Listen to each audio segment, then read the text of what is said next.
How to remove an email account from Android. So in this video, I'll show you step by step on how to remove your email account from Android. So the steps are so simple to follow. After you open your mobile phone, now go to Gmail application.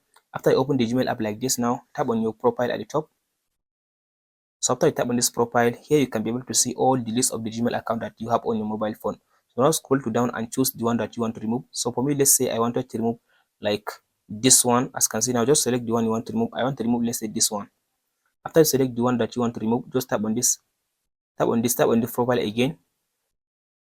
After you tap on the profile again, as you can see now, so scroll all the way to down. After you scroll to down, tap on this manage account on this device, this one. So from this option now, it will give you the list of all your Gmail account. Now scroll to down. So in this option now, go and select the Gmail account that you want to remove again. So if I scroll to down, here is the Gmail account. So I'll select it by tapping on it. After you tap on the Gmail account, so now if I tap on this remove button, now it will remove the Gmail account from my Android phone. Just tap on the remove button, it will remove the Gmail account from your Android phone. That's it guys. If you found this video helpful, please like, subscribe and share.